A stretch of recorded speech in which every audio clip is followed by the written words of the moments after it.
Welcome once again. Now, barely a week to the 2023 general elections, 5 out of the 18 political parties in Nigeria have adopted the presidential candidate of the People's Democratic Party, Alhaji Atiku Abubakar.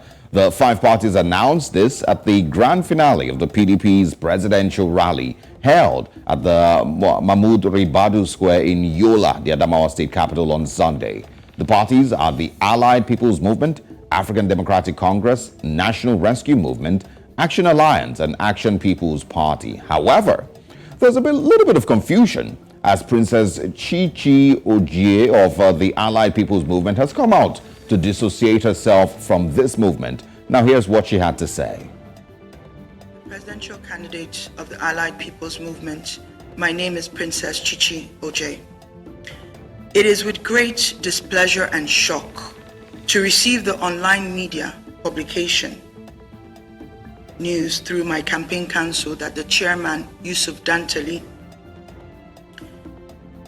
has endorsed Alhaji Atiku Abubakar and his running mate, Dr. Ifeanyi Okowa of the People's Democratic Party, PDP, for the February 25th presidential election in the name of national interest. The PDP has always called for government of national unity. I myself has also advocated for an inclusive government where the winner will not take it all. It is clear the chairman's personal interest is above the interest of Nigerians and the common man. He has gone against myself, the presidential candidate, to impose his selfish interest upon Nigerians in the name of dirty party politics. A betrayal on our democratic process is an act of treason. I hereby condemn this treacherous act against Nigerians and especially on the entire female voters. Such outdated politicians must never hold public office again in Nigeria.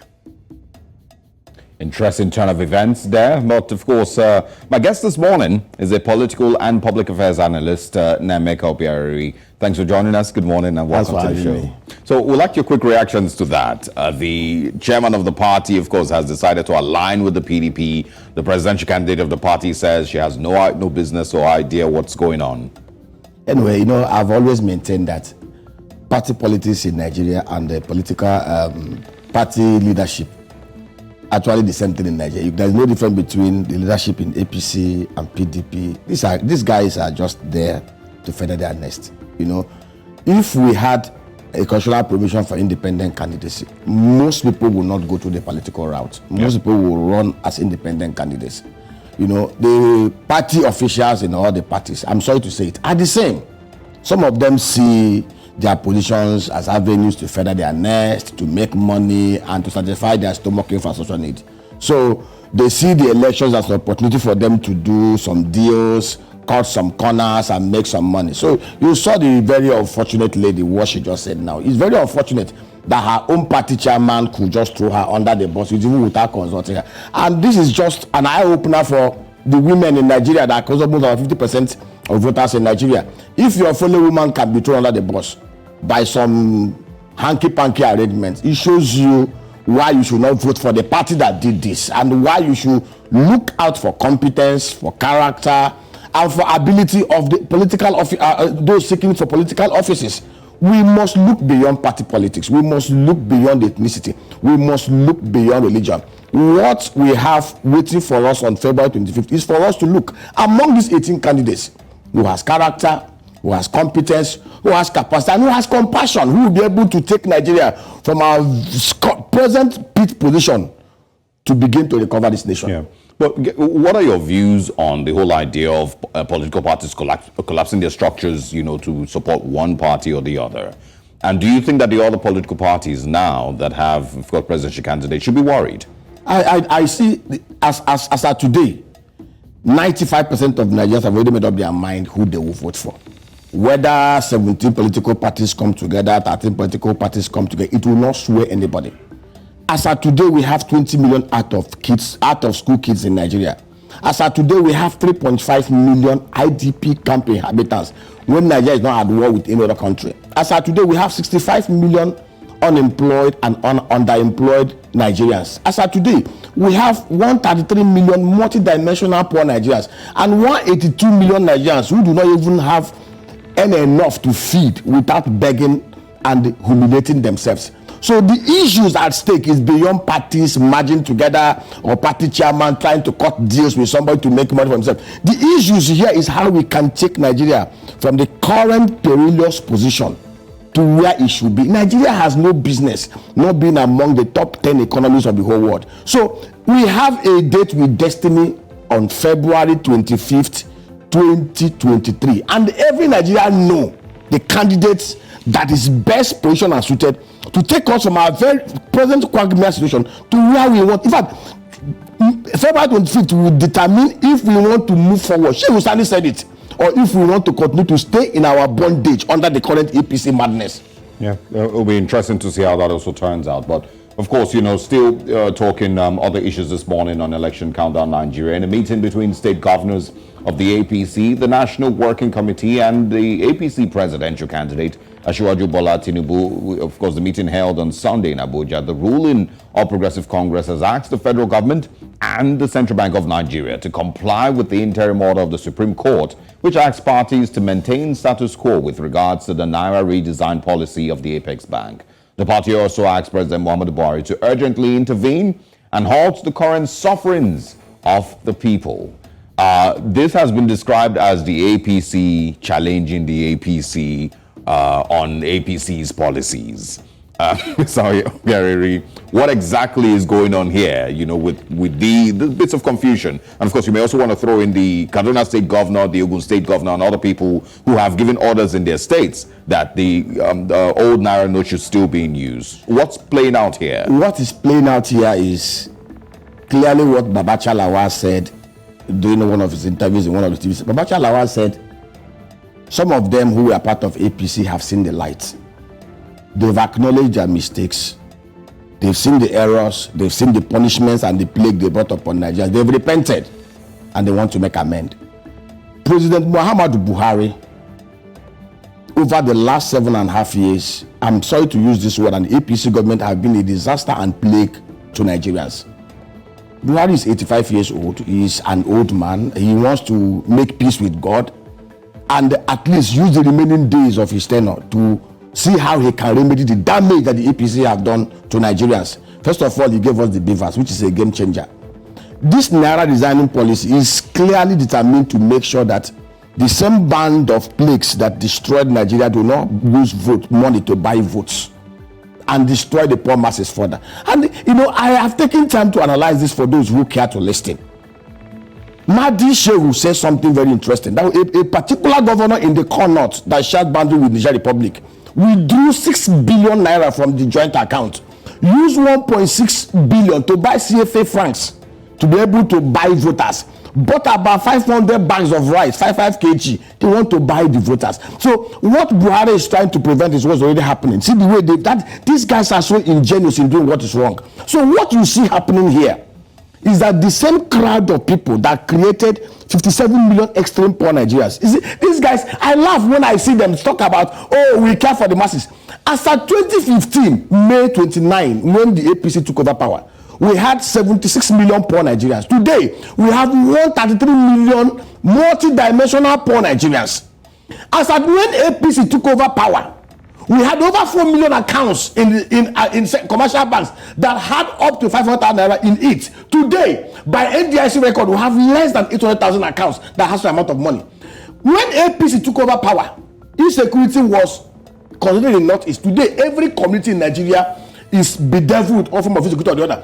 When APC took over power in 2015, we had only 10 million out of school kids. Today, they had 20 million and the number is growing. Today, we have 3.5 million Nigerians in IDP camps. So, Buhari as a human being, I'm not trying to make excuses for him, has clearly seen that the only way he can redeem whatever is left of his tattered legacy is to see that he bequeath to Nigeria a free, fair and credible election, free of intimidation, free of vote buying. Why are the APC governors and the party leadership not concerned about 500 billion naira was released by the CBN? Remember that before this policy came into play, CBN told us that we had 3.2 trillion naira printed. Only 500 billion was in circulation.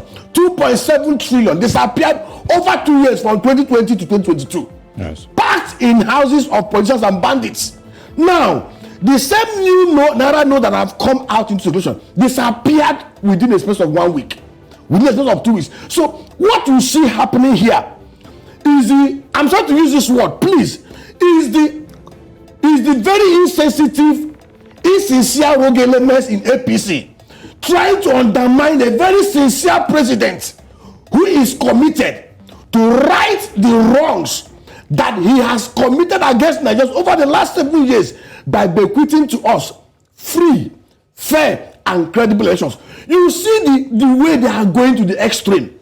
Some of the governors have gone ahead even to commit treason by the very letter and the word of our constitution and every extant law in Nigeria. Everything that has to do with currency and currency production and distribution is entirely within the exclusive rights of the president and the CBN governor.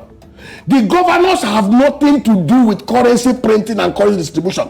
What these guys have done, from El Rufai to the rest of them, is to openly commit treason against the Nigerian state, against Mr. President. And I think Buhari is being very, very careful so as not to rock the boat, because what they've done does not, there's no immunity that provides cover for them.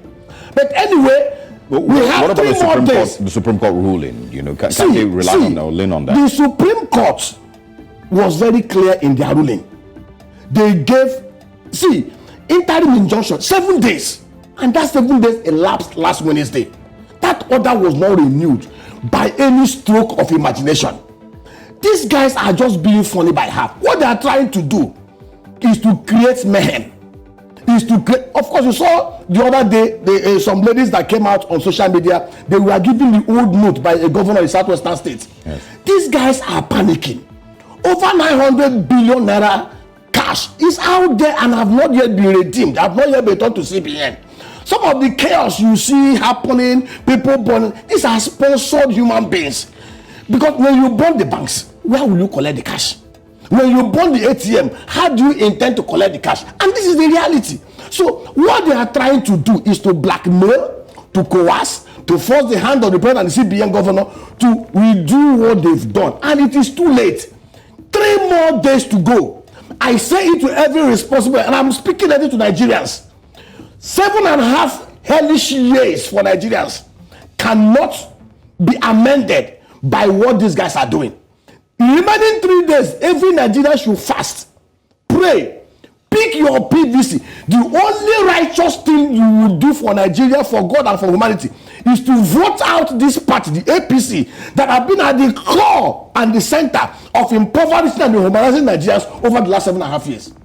Of course, it's one of the things that you mentioned, is that these things are being done to buy votes, So I want to ask, also based on the possibility of people still selling their votes in 2023, seeing, of course, how dangerous it is and how much, it would basically put you in another 4 years or 8 years of maybe penury.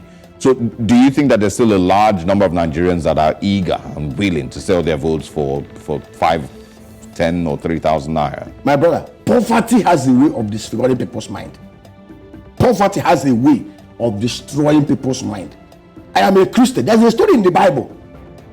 Under King Ahab, when Samaria was under siege, things were so tough for people that they were selling the dung of doves as meat. 2 women conspired. One killed her own child and barbecued her for them to eat as suya. The second one refused to kill her own child, and the woman took up the matter with the king, and the king tore her clothes. That is the kind of situation we are in Nigeria today. I bet you, if you allow these bandits to bring out the old naira notes, they will buy their way back into Aso Rock. That is it. Nigerians are impoverished. Records are very clear. 133 million Nigerians do not even know how they will eat the next meal this morning. Yeah. Imagine where somebody brings out 50,000 and say, take 50,000 and vote for me. So the conscience and the soul of Nigerians are what these guys want to purchase. And that is what Muhammadu Buhari is trying to protect and prevent. And I pray and I enjoin every Nigerians who, as long as you're a Nigerian, you're educated, you're enlightened, please make calls, call your people, plead with them, preach to them, beg them, don't sell your votes. Don't sell your votes to the same guys who have impoverished you, dehumanized you, murdered you, and served you harvest of death over the last 7 years. Nigeria has never experienced the kind of plague that we experienced in the history of this country, like what we experienced over the last 7.5 years under this APC. The worst sin that anybody can commit against Nigerians is to take APC back to Aso Rock after May 29, 2023. Do you think that there is a possibility of a friction between the APC's presidential candidate and the presidency? And these, the players, that are now going against the president's orders and the presidency, they've always been these insinuations that there's a cabal in the presidency that maybe doesn't necessarily want the current candidate of the APC to emerge victorious. Osage, there is nothing like cabal here. These are the same guys that groveled before Buhari, defended everything Buhari did. When the bandits and the terrorists were killing people in the southwest, one of them came out. The presidential candidate of APC now asked, where is the cow? These guys defended everything Buhari did.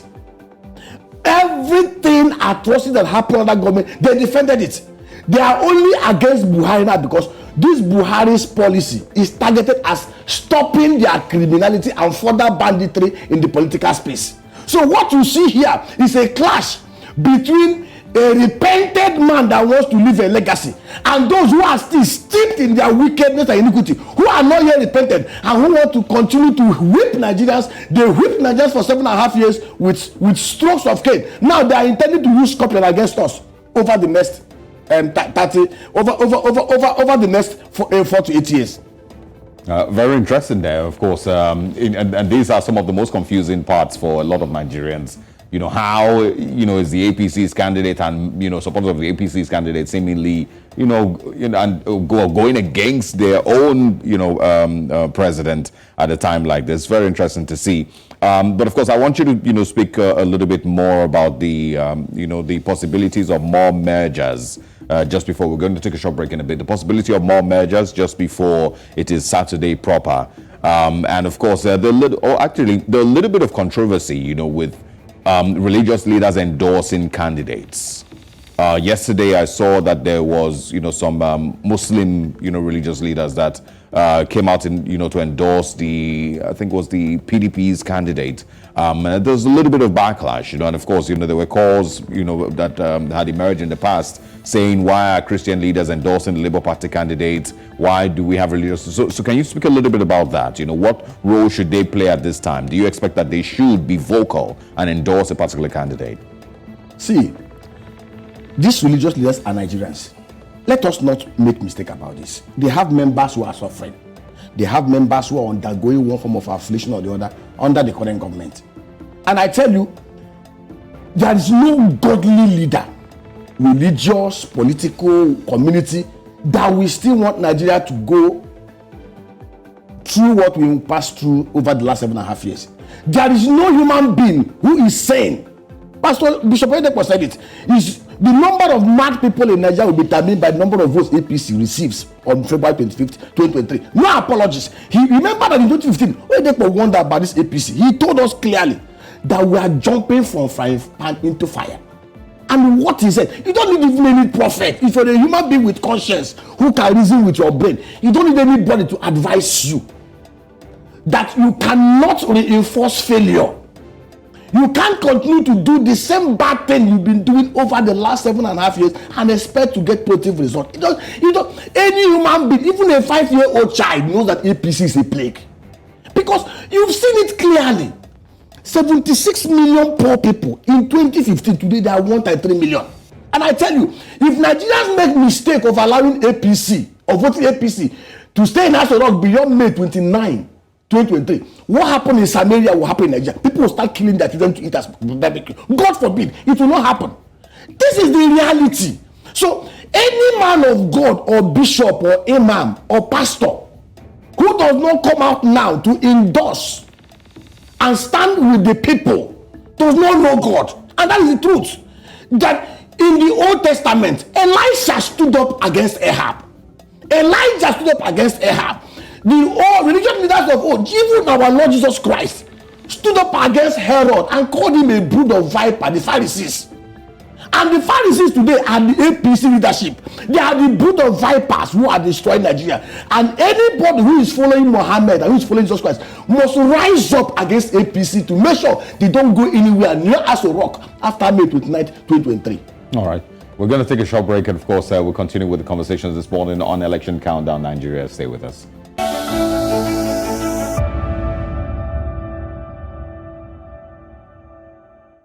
Welcome back to Election Countdown Nigeria. And of course, with us this morning is Naimeka Obiari, who's a political affairs analyst. Again, of course, in the news, protests erupted in the Shagamu area of Ogun State over the Naira scarcity on Monday, with 2 banks reportedly set ablaze by some angry Nigerian youths. A couple of days ago, of course, we also saw protests in Edo State, with the Edo State governor asking for the arrest of the previous governor of the state, Adams Oshiomhole, accusing him of being, somewhere behind the crisis rocking the state.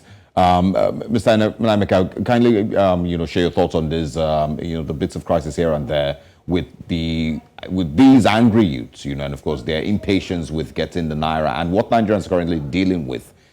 It's I think biting harder on the informal sector and those who do petty trading here and there that do not have any access or any Naira notes to trade with currently. Osage, have you bothered to ask yourself this question? Why is this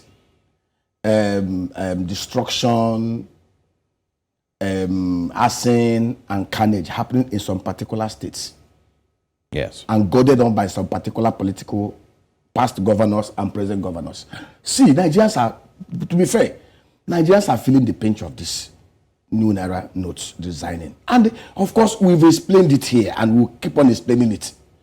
500 billion Naira new notes we are releasing to the system, equivalent of what was in circulation over the last 2 years. Where did the Naira disappear to? And of course, like I said, Nigeria has become an active crime scene. And it has become an active crime scene because those who are supposed to be leaders are the political bandits who are helping the field bandits and the lawlessness to fester and to grow. And that is why we must have change of leadership in Aso Rock, outside APC. That is the only way we can begin to reclaim this land and to enforce rule of law and ensure that things are done rightly.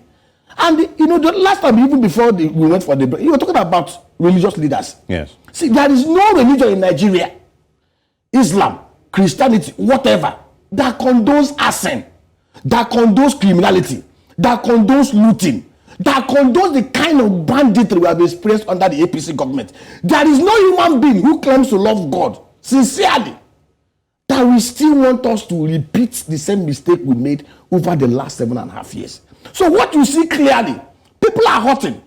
But why is the arson and the carnage and the social happening in some particular states?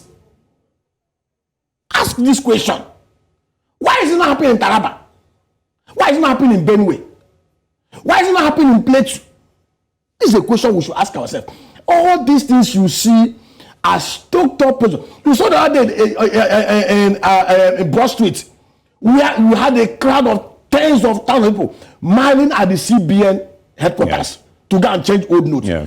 Osage, and this announcement was made October 26th, 2022.